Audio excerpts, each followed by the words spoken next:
In this video we are going to see how to create this distortion effect on hover. So this is going to be the episode number 11. In case you are wondering, this is just going to be the explanation video, the short and crisp. So here we need some external JS file to be added. I'll leave the link in the description of this particular code so that you can follow along.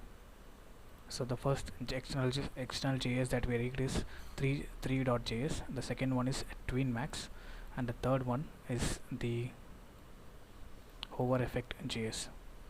So these are the JS which we need.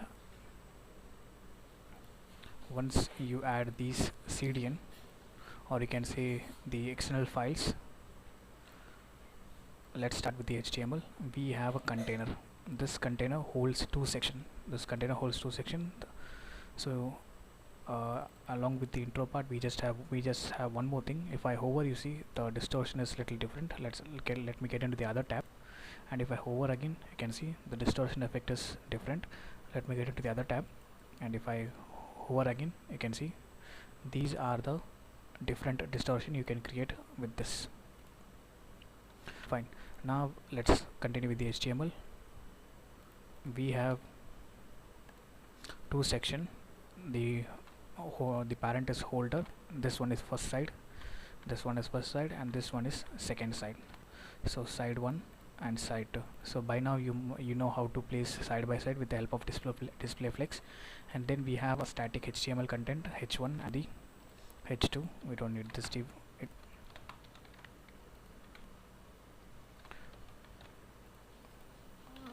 Let's have this div.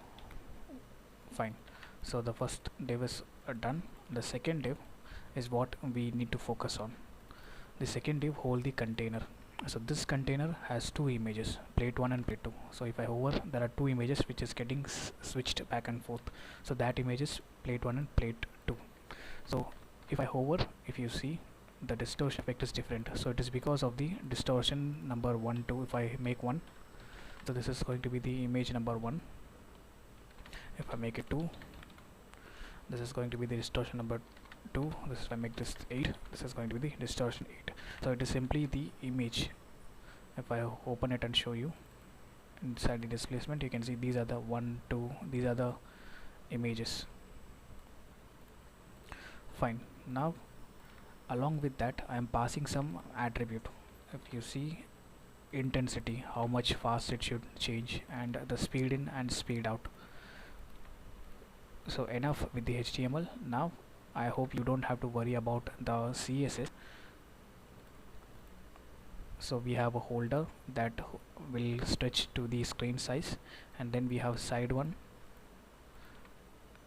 It is 50% of the width, and side 2 also 50% of the width, and whatever is there inside the content, I am making it display flex so that it comes at the center. And now we have the grid holder. This holder holds the image. So if you see this image, this div holds the image. So I'm getting that image, and I'm giving the height and width 100%, and inside the image I'm making the opacity 0. So if I remove it, I don't want to remove it, but if I show you, so let me remove the canvas and show you. So this is how it looks. We need canvas. This, what canvas does is, it combines the two image, the image 1 and image 2, and add it to the canvas. So it is the canvas where we see this distortion effect. So I'm making the position absolute, so this canvas gets dynamically appended over here.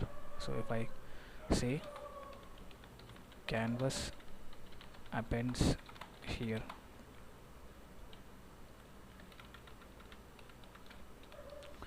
so this is the place where canvas append. So the parent is the holder, which is given by the name. You can give position relative to it, so that we can have position absolute. So the canvas is going to stretch with the full width, and finally this is the effect. Now CSS is done. Now let's get into the JS. So for the JS is written in such a way that in case if you want to add multiple images, like say this is the first, and let me copy paste the same div one more time. So this is an exceptional case. What it does is, in case if you have more than two div of the image, you can see in this case we have two image container. So in that case I am using this code. So I'll explain this code, not to worry. So if you see, we have two divs and it is working fine. Now just to show you, as we know, we have more than one image container, which is grid item image. We have more than one. So what we are doing is we are running it one by one. So with the help of array from, and it is going to run one by one in the name of element. So in the name of element, this el is simply means this one particular div. So what this code is going to return is, what first line is going to return is the one time and two time. So this el is going to represent this whole div, and this el is going to represent the whole div. So one by one. So for the first time I'm getting the el. So el is simply the holder of the image. Inside the el we have an image. So let's get that images. I'm getting that image in this variable, and now, as I said, this div has some parameter. You can see displacement image, data intensity, and speed in and speed out. So that I am accessing it with the help of el. So if you see el.dataset.intensity, so data hyphen displacement, data hyphen intensity, data hyphen. So this data hyphen can be accessed with the help of data set.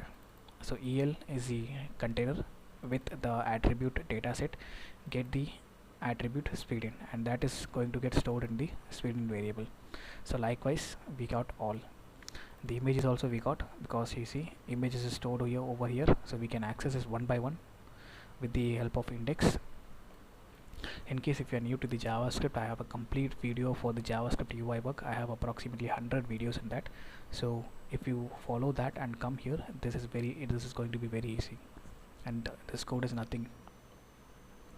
And now that's done. That's all for this video. Thank you so much for listening.